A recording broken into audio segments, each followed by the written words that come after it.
Malam ini kita menyadarkan diri kita, terlebih lagi yang berceramah, jangan kau hanya sampai menyampaikan ayat saja. Hai Abdul Somad, apakah kau yang bicara itu hatimu sudah hidup?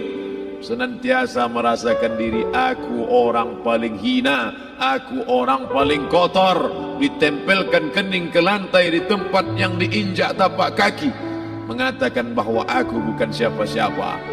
Umur diberikan Allah 40, 60, 70. Berapa yang kupakai untuk menolong agama Allah? Berapa yang kupakai untuk mengingat Allah?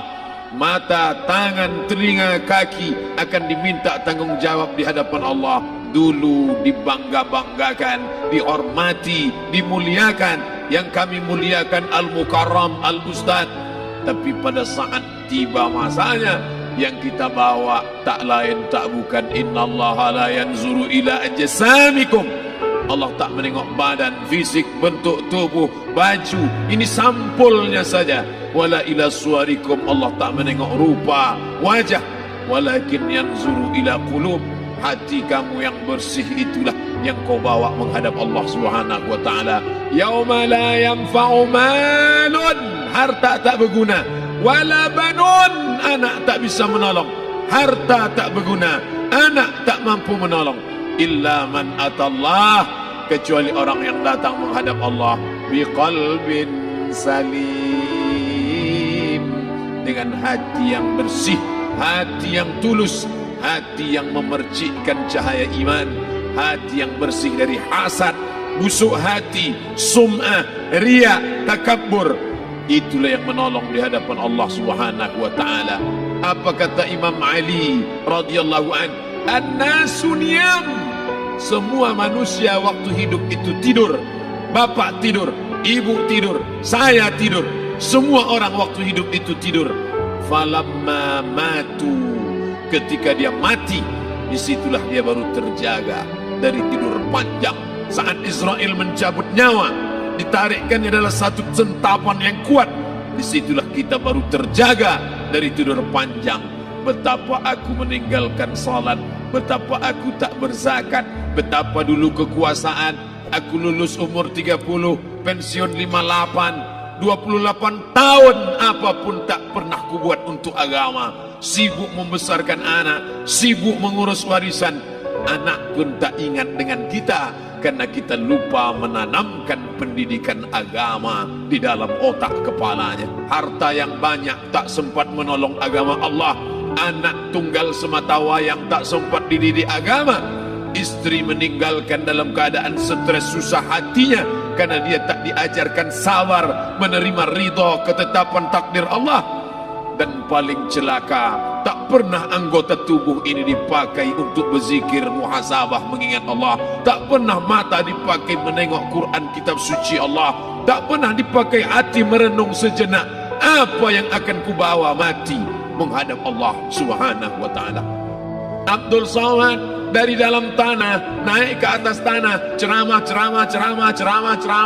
masuk balik ke dalam tanah. Yang kau bawa apa? Baju koko tinggal, peci tinggal, pakaian kehormatan tinggal. Yang kau bawa kain tidak berjahit, disobek, kerak. Itu yang akan menyampul kulitmu, yang selama ini kau dimandikan, dibersihkan oleh ibumu dulu 60 tahun yang lalu. Sampai masanya kau lupa kapan kau dimandikan dulu. Sekarang ruh melihat, disebut dia ruh karena dia raha ya ruhu ruh, seperti aroma semerbak yang datang pergi hinggap. Ruh sampai masanya dia datang masuk ke dalam jasad, ruh sampai masanya dia pergi meninggalkan jasad. Malam ini dimuliakan Al-Mukarram Haji Abdul Somad LCMA.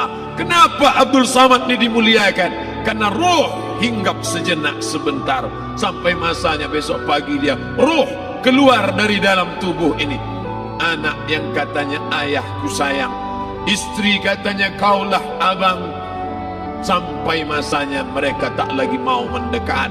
Rumah itu saya yang buat, saya yang mengukurnya. Tapi begitu ruh sudah keluar dari badan, tidak satu pun semeter, sesenti, sejengkal, sehasta ada tempat di rumah itu untuk jenazah bernama jenazah Abdul Somad. Mana kawan, sahabat, andai tolan, anak menantu, teman sekantor, semuanya pergi meninggalkan. Yang tetap dibawa, kalau pernah kaki melangkah salat berjamaah di masjid, kalau pernah tangan mengusap kepala anak yatim, kalau pernah tangan mengucap subhanallah. Nanti di akhir tausiah kita akan berzikir, munajat, muhasabah diri, berdoa, mengenang apa yang akan kita bawa menghadap Allah Subhanahu wa taala. Datang malaikat membawa kain kafan dari cahaya, akan menyambut ruh yang mulia.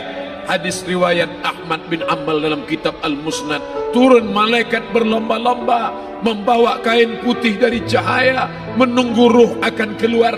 Ruh menetes seperti embun di ujung daun. Daun tidak bergoyang, ranting tidak patah. Ruh menetes pelan turun ke dalam kain kafan, dibawa malaikat ke pintu langit. Tak sabar mereka menyambut. Inikah dia yang selama ini berjamaah? Berapa banyak yang masyhur terkenal di bumi, malaikat tak mengenal dia. Ini roh siapa? Tapi ini bukan LCMA, dia bukan ustaz, dia bukan ulama, tapi imannya dalam, kekuasaan dipakai menolong agama Allah. Rohnya keluar di bawah, semua malaikat mengucapkan salam. Inilah orang yang selama ini kami tunggu-tunggu, catatannya sudah lama.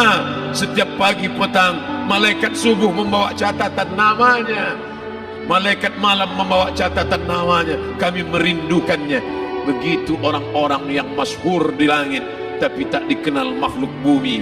Tapi ada sebaliknya, yang rohnya disentapkan, ditarik malaikat dengan begitu tarikan yang sangat kuat.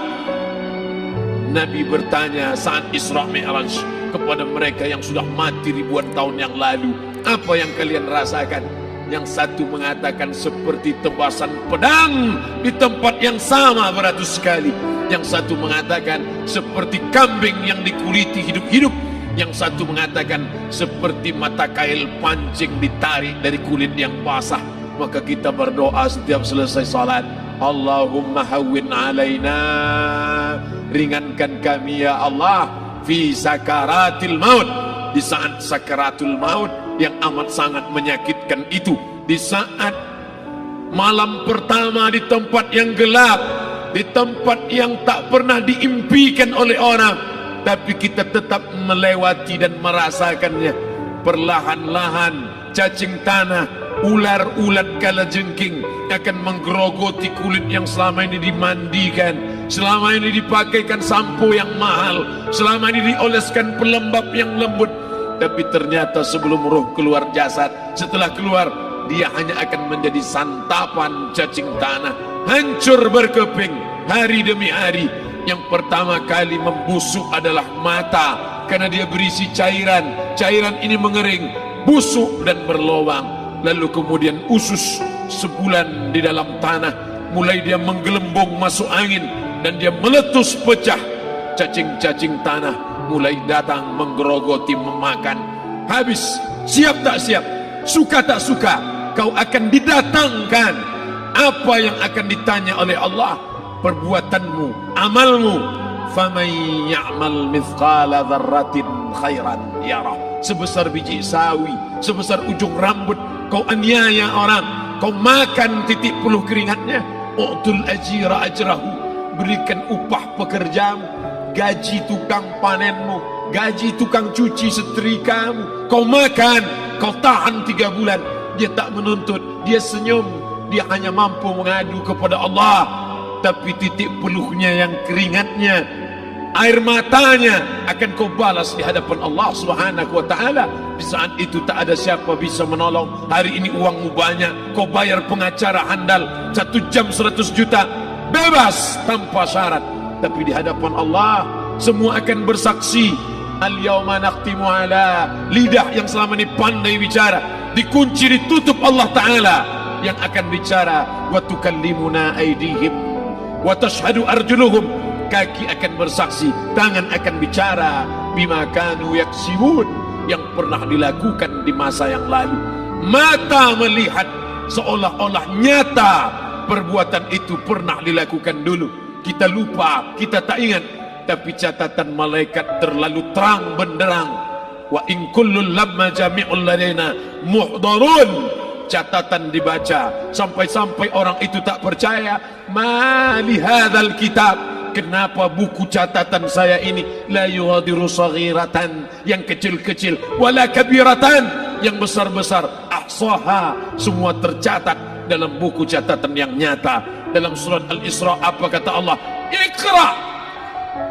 Hari ini kalau dikatakan Iqra baca Quran, Iqra baca Yasin, malam Jumat Iqra baca surat Al-Kahfi, tapi sampai hari itu Yasin tak bermakna, Al-Kahfi tak lagi disuruh baca karena hidup sudah berakhir. Iqra, baca. Apa yang kau baca? Kafa binafsikal yawma alaika hasiba. Baca buku catatan amal. Sampulnya dosa, isinya dosa. Catatan kakinya dosa, sampul penutupnya dosa, bibliografinya dosa. Sampai ia pun tidak percaya, kenapa aku hidup hanya dosa saja. Saat itu dia mendengar teriakan azab, saat itu dia menyaksikan pekikan teriakan sakitnya siksa.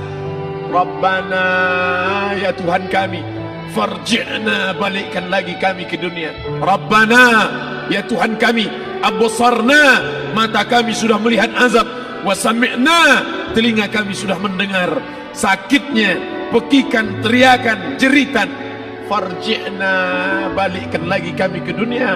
Na'mal salihan, kami ingin amal saleh, kami ingin bantu masjid, kami ingin sekolahkan anak yatim, kami ingin muliakan fakir miskin, kami ingin bantu panti jompo. Farji'na, balikkan lagi kami dunia. Kami ingin salat tahajud, kami ingin tahiyatul masjid, kami ingin puasa sunat.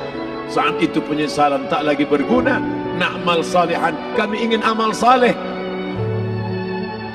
Andai kau beri kami tenggat waktu ya Allah, laula akhartani, kalau kau beri aku waktu, ila ajalin qarib, aku tak minta hidup 1000 tahun, ila ajalin qarib, sebentar saja kau hidupkan aku ya Allah. Di situ orang baru tahu apa yang pernah dilakukan dulu, yang di masa lalu. Tak ada cara lain kecuali malam ini kita bertaubat, taubat nasuha, mandi, solat sunat taubat. Ma min muslimin yuznibu zamban, ada orang silap, khilaf, buat dosa, salah. Siapa yang tak pernah salah? Sedangkan datuk moyang kita Adam pun salah, tapi dia mengetahui, sadar salahnya. Dia berdoa, Rabbana zalamna anfusana, kami sudah menzalimi diri kami. Wa illam taghfir lana, kalau kau tidak mengampuni kami, wa tarhamna, kalau kau tidak merahmati kami, dan akunanna minal khasirin, kami termasuk orang yang rugi ya Allah. Maka malam ini kita bermunajat kepada Allah, berdoa, mengenang masa lalu, bergelimang dosa, besok tak akan kita ulang. Kita minta ampun kepada Allah Subhanahu wa taala. Astaghfirullahalazim, astaghfirullahalazim, astaghfirullahalazim.